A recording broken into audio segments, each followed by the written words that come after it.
Alright, here's what I did for the doors on the back. I cut 2 pieces of the priority boxes, the size that I wanted. I don't have my measurements right this minute, but maybe I'll post them on here later. But anywho, I cut 2 pieces this size, glued them together, put a big heavy book on them, and let them sit and dry for a good day and a half. Then I split it down the middle to make 2 doors, and then I did the finish on them like the same that I did on the cabinet. I didn't put any paper or edging on it, on the edges or anything. I just left them as is. And then to attach them, I had some hinges. Let's see if I can get a better view. Sorry about the lighting right now.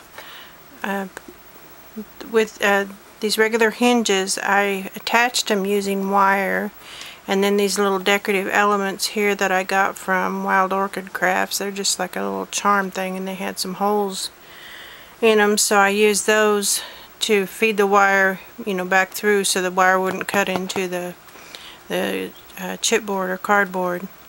That's the only reason they're there. You could use buttons or another piece of cardboard decorated up, or any kind of piece of hardware.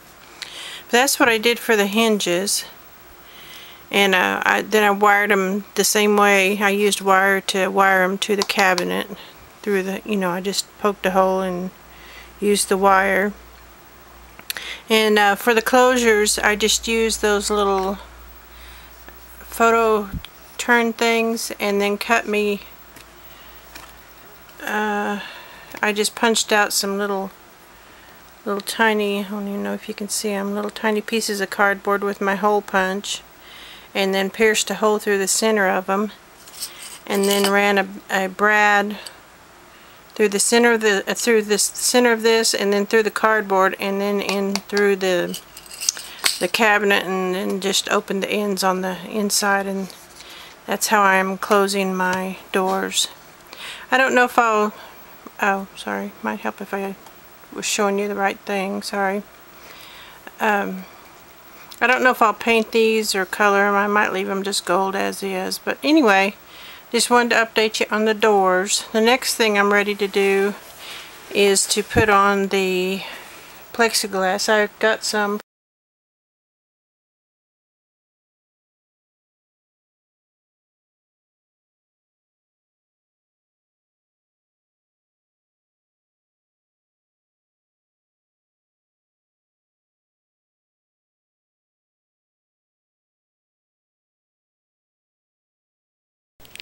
Meow people, it's Myra. I'm back to show you the completed project. This is my Apothecary display cabinet.